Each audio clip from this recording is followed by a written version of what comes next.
the determination of cocoa price, there are about 4 indicators that goes into determining cocoa price. The world market price, which is determined by 3 futures. There's a term called futures, F-U-T-U-R-E-S. Futures means that Ghana, Cote d'Ivoire, and other cocoa producers, what they do is they sell cocoa beans ahead of time. So buyers pledge and buy in advance, and that's the futures. And in the cocoa markets, there are 3 futures: the New York futures, the Europe futures, and the London futures that determine cocoa price. And there is an international cocoa organization called ICCO. It's based in Abidjan. They do a daily. I can project my laptop. I can show you the daily cocoa price that they do the average of these 3 futures in dollar terms, and they do daily cocoa price and world market price. So in the case of Ghana, what we do every year is we look at the average of within the year, and our year doesn't start January to February. It starts October to the next year, September. So they look at the average, and then based on that, they determine, and this is where it's tricky, and I hope you understand it very well. So out of the world market price, they determine the FOB price, the free on board price. And the free on board price includes, or they deduct certain amount from the world market price. To get the FOB price, cocoa board does not go to the farmers to buy the beans. They buy from LBCs. LBCs take car to go and buy the transportation, those who will carry and all that. So all those margins, we call them the LBC margins, they will deduct all that amount from it, and then they will get the free on board price. So it is out of that they set, and the PPRC, the Cocoa Price Committee, which was formed by the law, PNDC Law 81 in 1984, which set up the Cocoa Board. They set up a price review committee, and they, from their own assessment, they said they will not give farmers less than 70% of the FOB price. But this year we have done the math, and so it's just around 68% that they give them anyway. And so based on that, they calculate certain margins, so cocoa rehabilitation and all those things, and they will deduct it from it, and then they will give farmers a percentage of the FOB price. In the case of this year, the average cocoa price right now is around $2,500 per ton. And when we did our calculation, they were supposed to have given them not less than $1,575, but it didn't really reach that amount. It didn't reach that amount.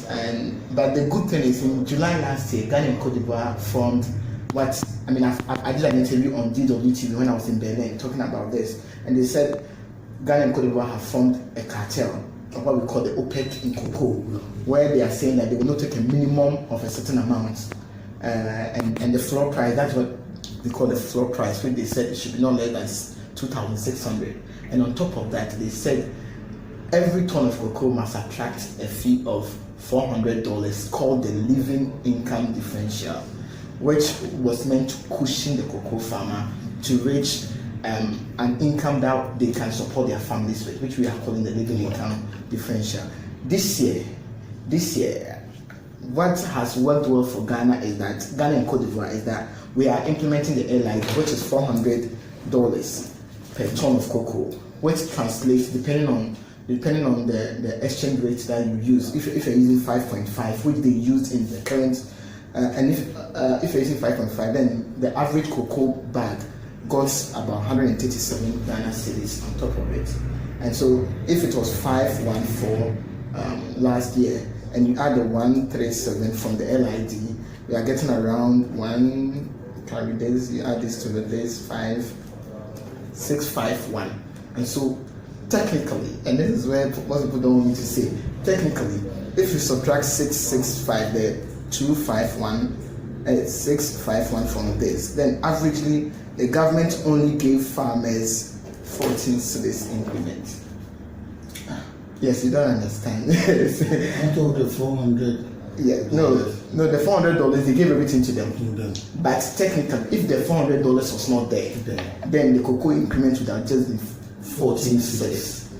Yes, And I don't blame the government, because the world price, the cocoa price, it used to be 3,200 last 2 years. It has dropped all the way to 2,500 as at yesterday when I checked. And so obviously there has been a dip in the price. And that is what works well for Ghana. Ghana, we have a hedging system where the government sets a price and you cannot go above or below it. Okay, they can go above it, but you cannot go below it. In the case of the liberalized cocoa settings like Cote d'Ivoire, Cameroon, Nigeria, they have a liberalized system where it is not the government that sets the price. The price is determined by world market. So when cocoa drops, like right now, it has dropped. It will drop. The price will drop. But in the case of Ghana, even when it drops on the international market, government still pays a certain amount. That is why for 3 years, cocoa was not increased. It was around 465 for almost 3 years when the other government was in power. It wasn't their doing. The issue was that the international cocoa price had dropped and they had hedged it. And when the thing is not there, you can't increase it. So those are some of the dynamics. And for us as civil society people, we try not to play politics with it. We look at the numbers and we correct the numbers. So that is the situation.